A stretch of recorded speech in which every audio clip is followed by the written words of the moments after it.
Assalamualaikum warahmatullahi wabarakatuh. Bismillahirrahmanirrahim. Alhamdulillahirrahmanirrahim. Assalatu wassalamu ala asrafil anbiya wal mursalin. Sayyidina wa maulana wa habibina Muhammadin wa ala alihi wa sahbihi ajma'in. Amma ba'du. Pemirsa Sisma TV yang berbahagia, bagaimana kabarnya hari ini? Semoga semuanya dalam keadaan sehat walafiat dan sukses beraktivitas di Jum'ah yang penuh barokah ini. Kembali lagi saya Mas Latif menemani Anda semuanya melalui program kami yaitu Kalam Mutiara. Dan pemirsa Sisma TV yang berbahagia, di studio sudah hadir ini Ustadz Andi. Assalamualaikum Ustadz Andi. Waalaikumsalam Pak Maskur. Bagaimana kabarnya ini Ustadz? Alhamdulillah baik. Sibuk ya ini ya? Alhamdulillah. Lumayan sibuk. Oke, mudah-mudahan kesibukan sama Allah. Oke, mudah-mudahan tetap sehat ini ya. Amin. Oke. Juga Ustaz. Oke, dan pemirsa Sisma TV yang berbahagia serta Ustadz Andi, kita akan membahas pada kesempatan kali ini tentang ilmu pengetahuan ya, menurut Islam tentunya ya. Dan pemirsa Sisma TV yang berbahagia, kita akan membahas tentang ilmu pengetahuan dan teknologi tentunya dalam Islam. Ini Ustadz Andi ya, dalam Islam ini kan diwajibkan ya untuk menuntut ilmu. Bahkan ada hadis yang sangat populer, tuntutlah ilmu mulai dari ayunan gendongan orang tua sampai meninggal, ini wajib menuntut ilmu. Lalu sebenarnya dalam Islam apa sih yang disebut dengan ilmu pengetahuan ini Ustaz? Bismillahirrahmanirrahim. Rabbi syrah li sadri wa yassir li amri wahlul 'uqdatam min lisani yafqahu qawli. Amin ya rabbal alamin. Terima kasih Pak Maskur untuk pertanyaannya. Dalam Islam sendiri memang seperti yang jenengan sampaikan bahwa kita ada anjuran untuk kita itu bisa selalu menuntut ilmu dari buayan hingga liang lahat. Nah, ilmu pengetahuan itu sendiri dalam Islam adalah suatu hal yang mana hal tersebut itu nanti bisa mengantarkan manusia ke titik kemuliaan. Nah, jika manusia dibekali suatu ilmu, tentunya manusia itu akan menjadi insan yang mulia. Derajatnya ditinggikan oleh Allah Subhanahu wa taala. Jadi tidak menutup kemungkinan untuk siapapun itu, jika orang itu dibekali ilmu, pasti di hidupnya dia pasti yang pertama jadi orang yang mulia, yang kedua dihormati oleh orang, dan yang ketiga dibutuhkan oleh umat.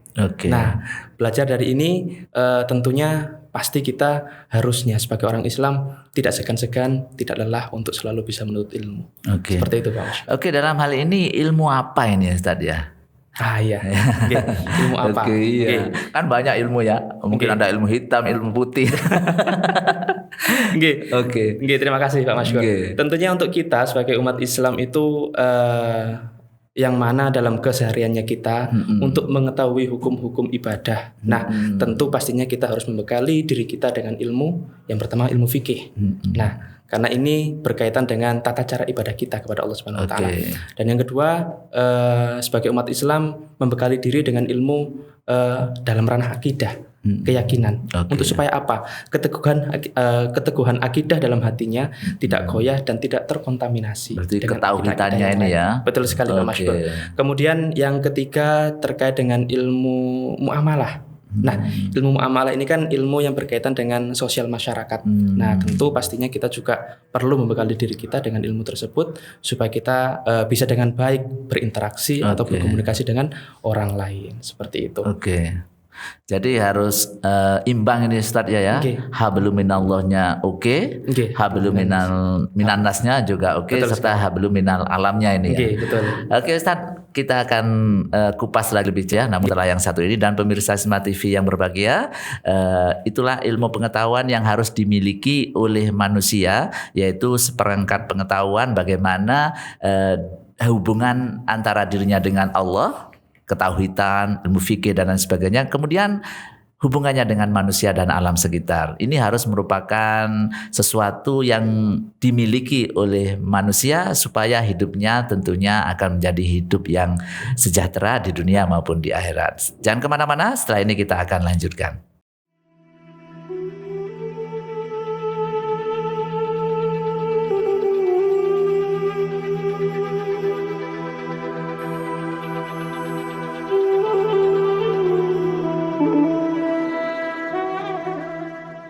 Baik pemirsa Smart TV yang berbahagia, kita lanjutkan Kalam Mutiara hari ini bersama Ustadz Andi dari SMP Islam Sabilah Malang Full Day School. Baik Ustadz Andi, kita tadi sudah membahas tentang ilmu yang harus dipelajari ya, ilmu yang kaitannya dengan ibadah kepada Allah, hablum minan nas juga harus ya, karena kita hidup bermasyarakat, dan juga hablum minal alam. Lalu Ustadz Andi, ini syaratnya untuk menuntut ilmu supaya ilmunya ini bermanfaat ini apa? Oke. Syarat untuk kita menjadi atau mendapatkan ilmu yang manfaat. Oke. Yang pertama Pak Maskur, untuk supaya ilmu itu bisa manfaat untuk diri kita, yang pertama kita sebagai seorang pelajar, kita sebagai seorang murid, pada dasarnya ilmu itu kan seperti buruan. Nah, ilmu itu seperti buruan. Yang mana buruan ini itu supaya bisa kita ikat butuh sebuah tali. Oleh karena itu kita sebagai seorang murid, sebagai seorang pelajar, ilmu yang mana diibaratkan sebagai buruan dan pena itu adalah sebagai talinya. Jadi supaya ilmu itu bisa melekat pada diri kita, harus kita tali terlebih dahulu. Talinya dalam seorang pelajar itu adalah pena itu tadi. Yang pertama. Jadi ketika mendapatkan ilmu apapun ya, ketika kita mengaji, ketika kita belajar, hendaknya kita tidak meninggalkan hal tersebut. Nah, kemudian yang kedua, ketika kita selesai atau setelah mendapatkan ilmu itu, tentunya supaya ilmu itu bisa manfaat untuk diri kita dan bisa menjadi berkah, harus kita amalkan. Diamalkan, diamalkan, dipraktekkan gitu. Dalam keseharian kita. Ilmu apa yang sudah kita dapatkan kita amalkan. Dan yang ketiga, setelah kita mengamalkan, kita ajarkan Pak Maskur, supaya orang lain yang belum mengetahui ilmu itu menjadi tahu. Dan ketika kita ajarkan, otomatis ya ganjaran pahala, aliran pahala dari orang yang mengamalkan apa yang kita ajarkan, insya Allah juga akan sampai juga kepada kita pahala tersebut. Kalau untuk seorang pelajar ini, Ustaz Andi ya kan masih sama-sama pelajar. Ini mengajarkannya ini bisa nggak kira-kira? Apa nunggu menjadi seorang guru? Tentu tidak harus seperti itu juga, Pak Maskur. Mungkin ya tanpa kita sadari seorang pelajar barangkali ketika dia di kelas atau di sekolahnya jadi teladan. Tanpa dia sadari ketika dia jadi teladan, otomatis setiap gerak-geriknya itu akan jadi pantauan teman-temannya.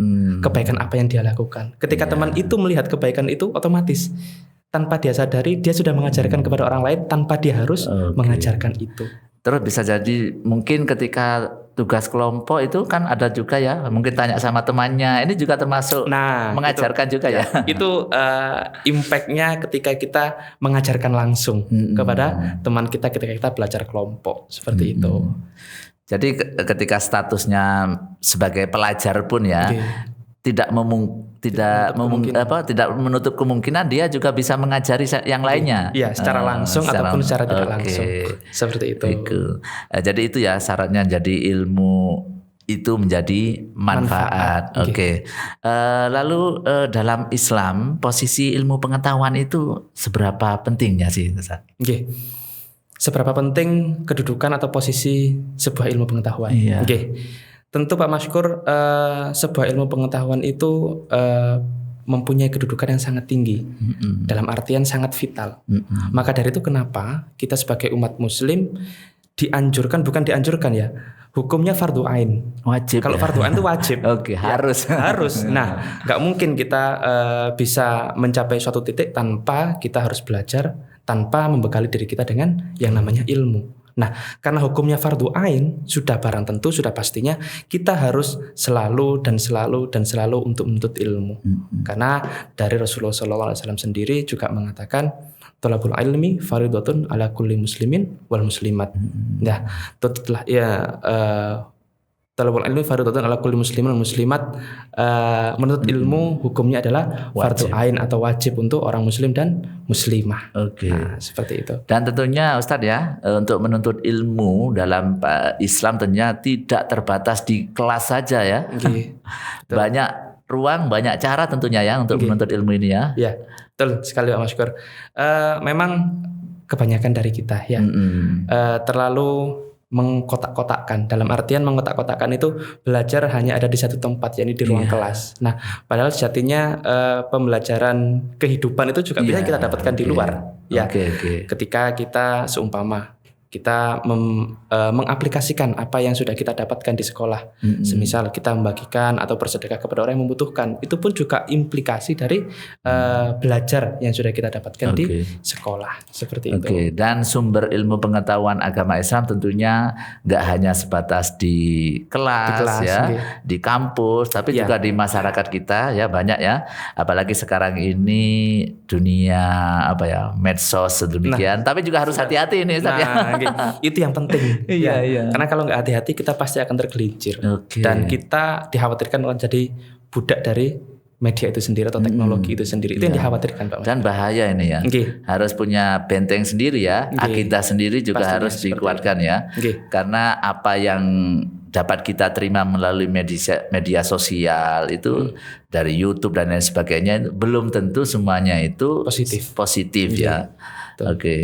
Berarti juga harus pendampingan ini ya. Orang tua di rumah juga harus hati-hati kalau ada putra-putrinya ini menuntut ilmu melalui Mbah Google saja dari YouTube dan sebagainya, ini harus diwaspadai.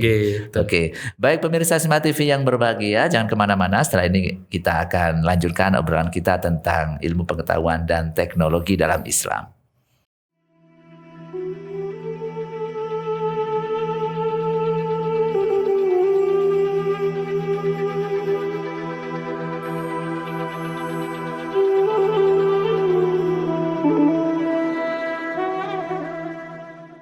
Pemirsa Smart TV yang berbahagia, kembali lagi melalui Kalam Mutiara hari ini kita akan mengupas bagaimana ilmu pengetahuan dalam Islam.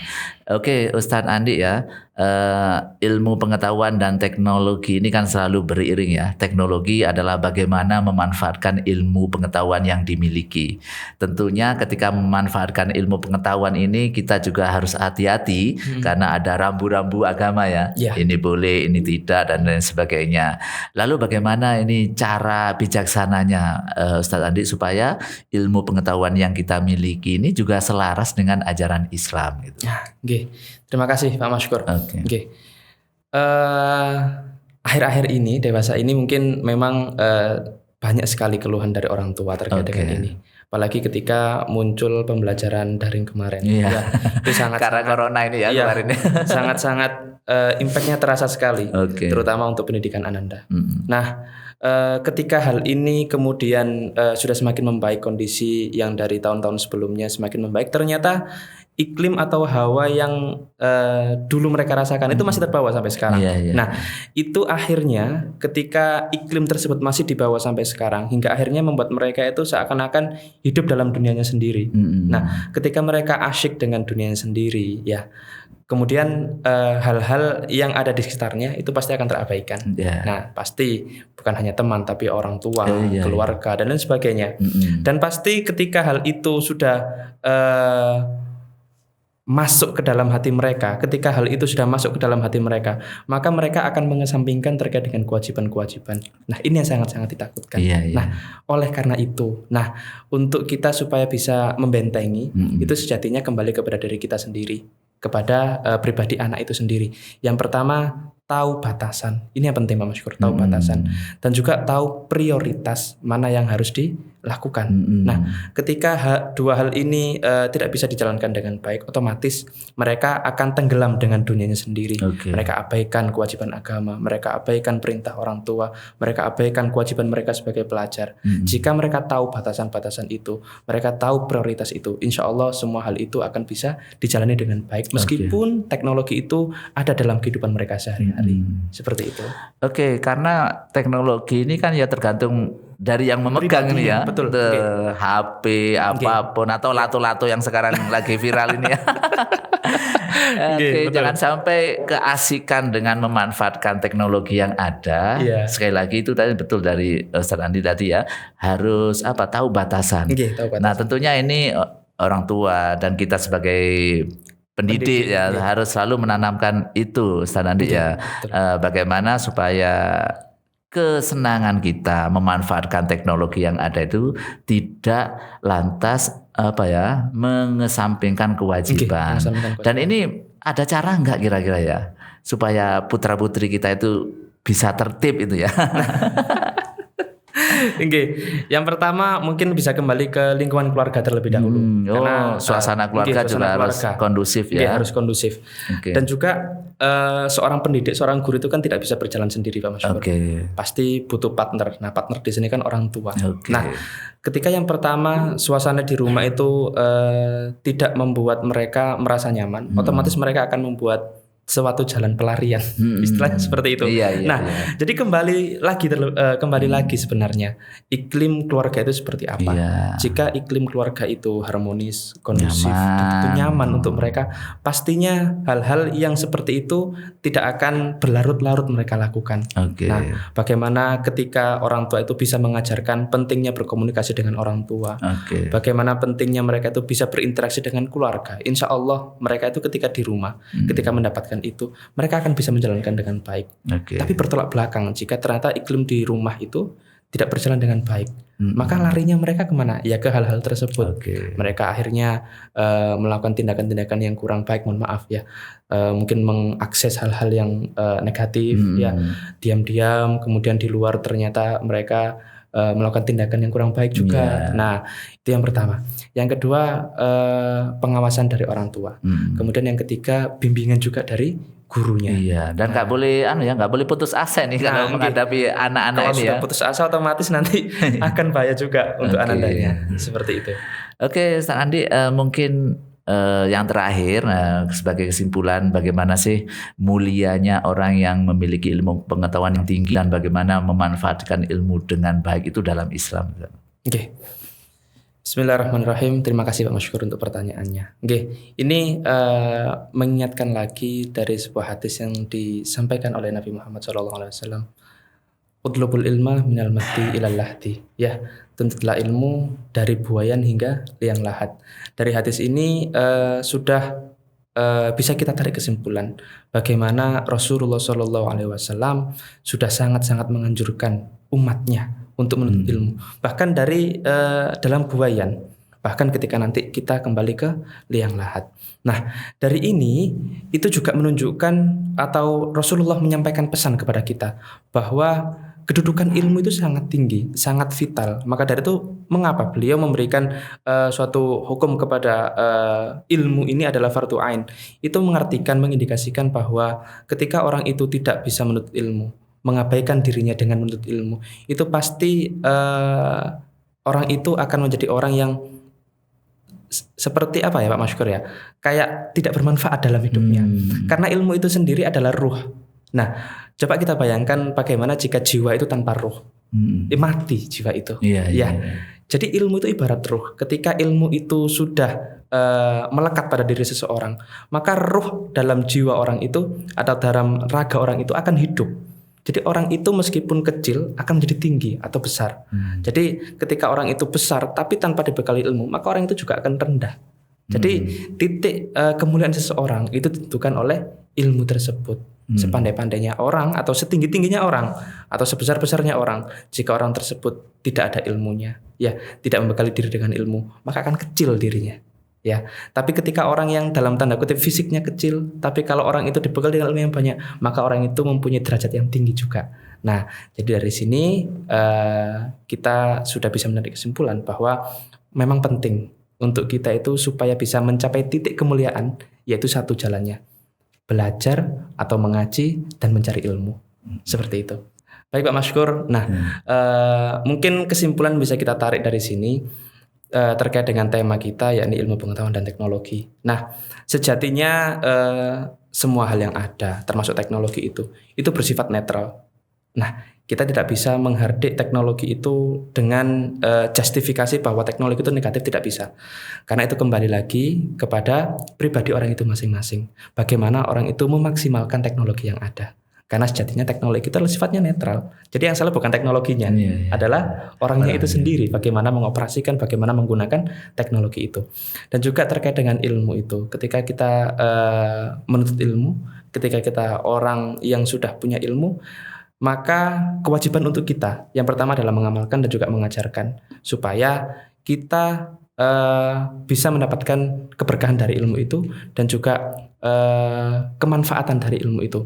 Karena ketika kita bermanfaat untuk orang, pasti ya pahala atau ganjaran itu juga akan mengalir kepada kita. Nah, ini yang penting Pak Maskur. Salah satu tolak ukur keberkahan itu adalah ketika bertambahnya kebaikan pada diri orang itu. Nah, ketika dari segala ilmu yang dia terima, ternyata dia belum bisa menjadi orang yang baik, itu bisa menjadi indikasi bahwa ilmu itu belum menjadi ilmu yang manfaat atau barokah untuk orang itu. Naudzubillah. Nah, jadi dengan bertambahnya kebaikan, insya Allah itu tanda kalau ilmu itu bermanfaat atau barokah untuk orang tersebut. Seperti itu. Oke, terima kasih. Mudah-mudahan menginspirasi kita semua tentunya ya. Dan pemirsa Hikmah TV yang berbahagia, demikian tadi obrolan kita dalam Kalam Mutiara hari ini bersama Ustadz Andi dari SMP Islam Sabilah Malang Full School tentang ilmu dan teknologi serta keberkahannya bagi orang yang memiliki ilmu pengetahuan dan teknologi, yaitu bagi orang-orang yang mengamalkan ilmunya dengan sebaik-baiknya, tentunya sesuai dengan ajaran agama Islam. Dan pemirsa TV yang berbahagia, mudah-mudahan ini bermanfaat, semakin menambah semangat kita untuk menuntut ilmu pengetahuan, khususnya ilmu pengetahuan agama, karena itu nanti yang insya Allah akan menyelamatkan kita di dunia maupun di akhirat. Saya Mas Latif beserta seluruh kerabat kerja mengucapkan terima kasih atas perhatian Anda. Tetap jaga kesehatan, taati protokol COVID-19 yang ada. Hikmah TV mendidik membangun peradaban dunia. Wallahu muwaffiq ila aqwamit thoriq. Assalamualaikum warahmatullahi wabarakatuh. Waalaikumsalam warahmatullahi wabarakatuh.